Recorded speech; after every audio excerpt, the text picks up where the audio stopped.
Hi everyone, I hope you are all fit and well and raring to go. I also hope that you can see me. The sun's come around a bit, so I'm parked underneath a tree, so hopefully I stand out enough.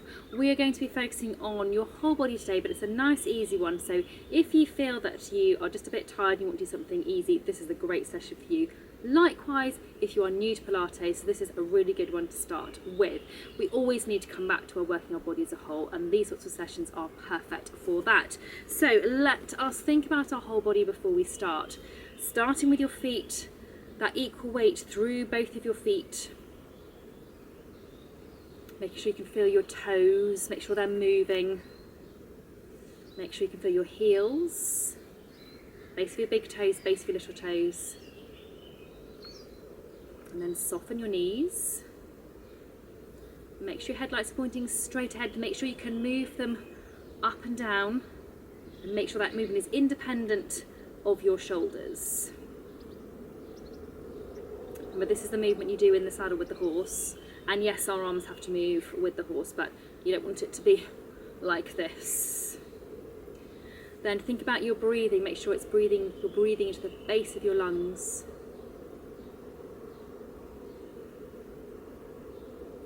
Be aware of those imaginary ropes that run from your ribs down to your pelvis. Relax your shoulders, soften your arms and elasticate your neck and spine so you lift up tall. And you're going to tuck your chin in, close that chin drawer and keep it close as you turn from side to side. You should find if you're keeping it successfully closed that you can't look all the way over your shoulder, so it's a little turn each way, keeping the chin tucked in.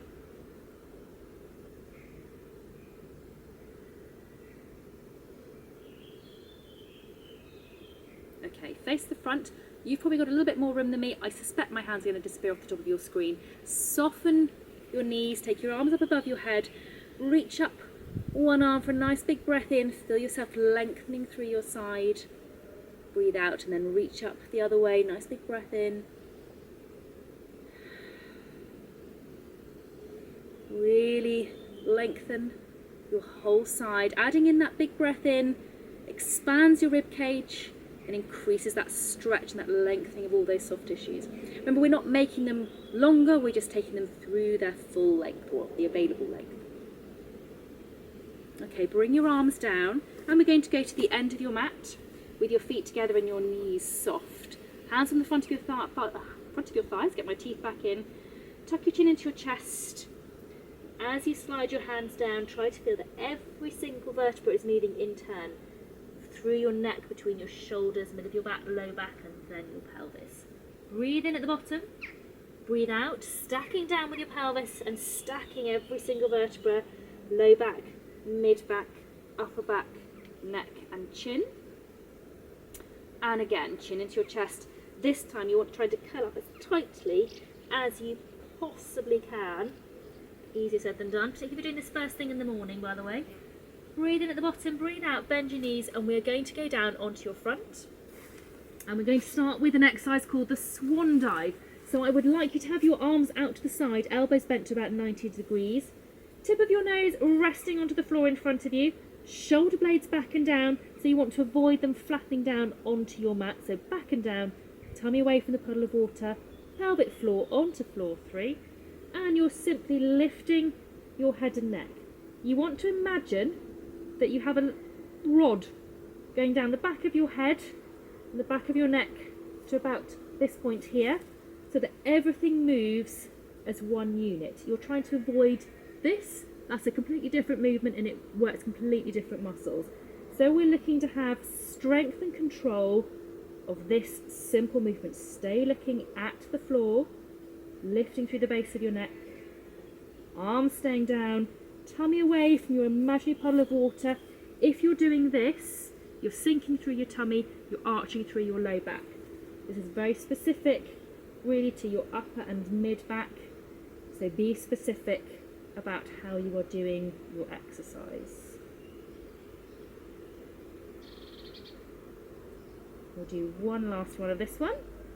Very good, well done. Okie doke. We are now going to do a leg exercise. which I will confess, if you have not joined me on these sessions before, I find it really hard to teach and do at the same time because it involves counting. So it's called the one leg kick. You're going to bend one leg to 90 degrees-ish at the knee and pulse 1, 2, 3 times, then straighten. Bend the other knee and pulse 1, 2, 3 times and straighten. You want to keep the pulses gentle. It's called the one leg kick, but you want to think of it more as a pulse.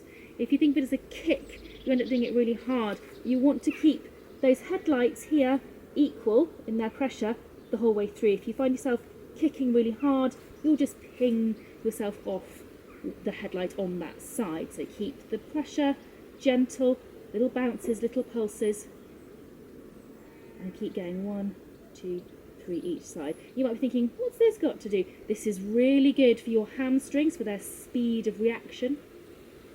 And when you think about when you're in the saddle, there's a lot of precision of leg movement whilst keeping your pelvis quite still. So this is a really good exercise for getting your brain in gear with doing small, precise lower leg movements, but with your pelvis staying nice and still. So it's a tricky one for me to do, talking and doing it. But hopefully at home you'll find this a little bit easier than I am. We'll do one last one. Okay, and then we're going to turn onto your side. And we're going to do an exercise called the Clam, which requires you to be approximately feet lined up with your bottom, little mouse hole under here. Top hand, if you can, onto your top headlight. Your mouse hole means that your spine is straight with the floor or parallel with the floor. Then you're opening and closing your top knee.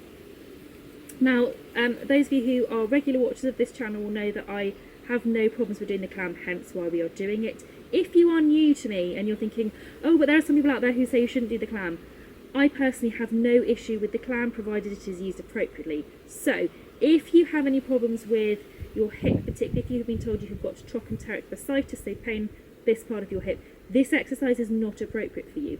Otherwise, if it doesn't cause you pain, it's a perfectly valid exercise to do because it works us into the rotation movement of the hip.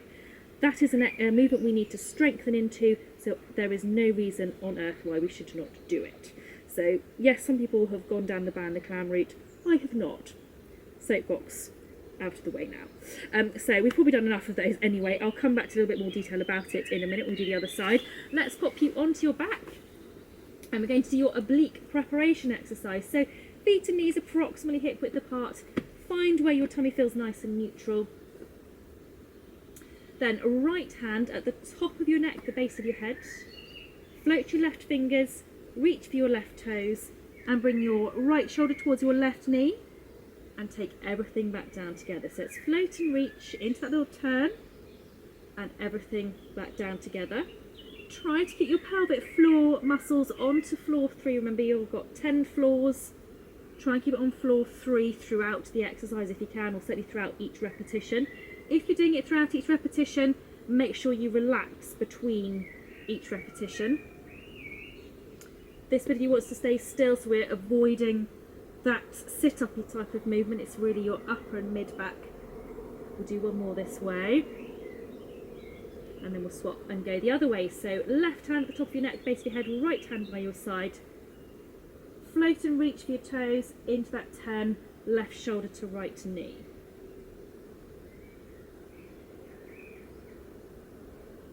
If you find you're getting tired, you're starting to pull, pop your fingers around your ear instead.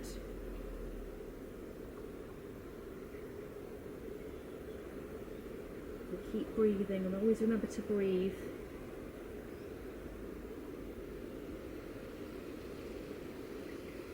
I'm going to do one last one this way.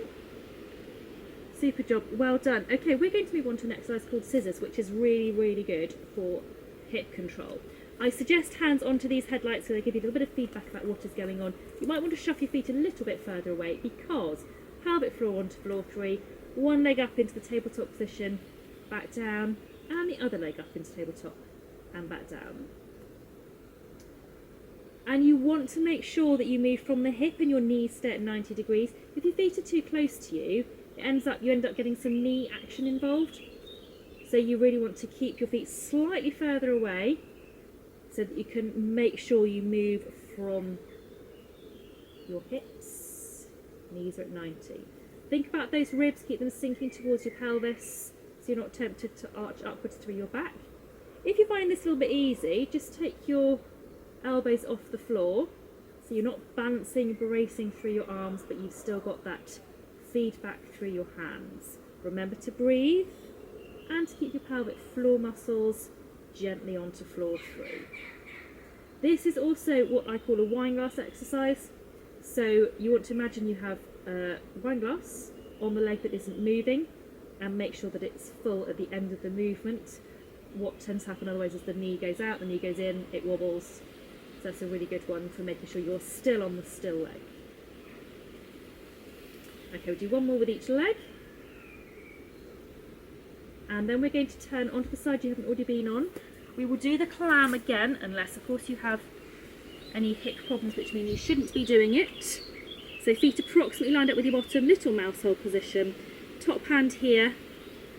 So the top hand here, pelvic floor as well if you possibly can. Top hand here gives you lots of feedback to make sure that you're not rocking through your pelvis.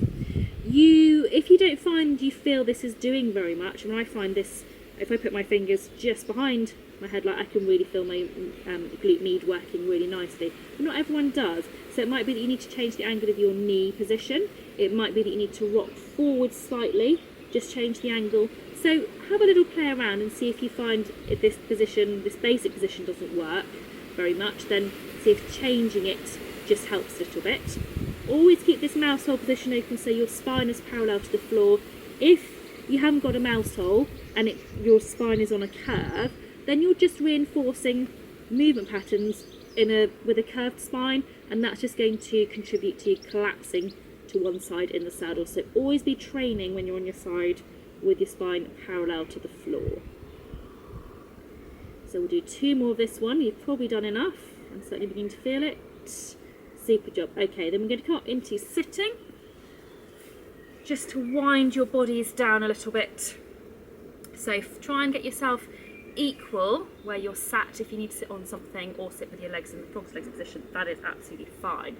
Then arms up in front of you. Try to imagine your headlights have now moved onto your elbows and you're pushing your arms forwards. If you want, you can pop your head onto your forearms. Just make sure that those elbows keep going forwards. And then see if you can scoop up. So you're going forwards and scoop up. This is a really good mobiliser for your upper and mid back, provided you're comfortable to go into this position. Okay, then we're going to swap. So you cross your legs the other way, fold your arms the other way, and again we're starting off just going forwards. Just watch you don't dip down. You want to make sure you're going forwards into that movement. Again, you can pop your head onto your forearms if you want to.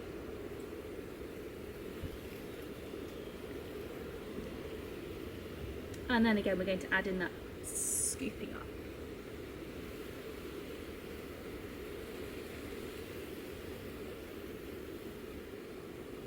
So forwards and scoop,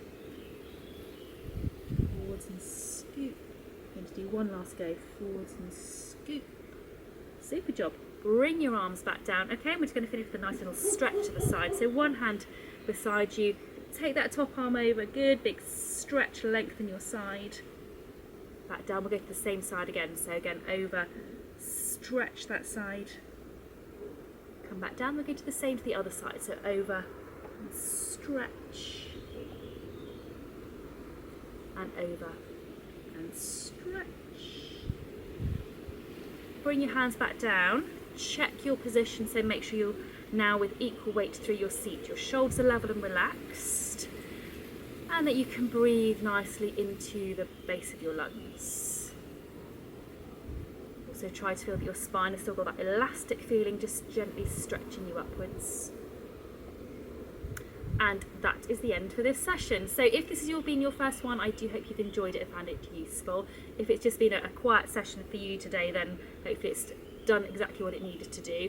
Thank you for joining me. It's so wonderful when people do these sessions. It's just absolutely the reason why I do all of this is to help you guys at home, just to get what you need from your body so your riding improves. So thank you so much for making my day, and hopefully I've made yours too. Look after yourselves, enjoy the time you've got with your ponies, and I'll see you next time.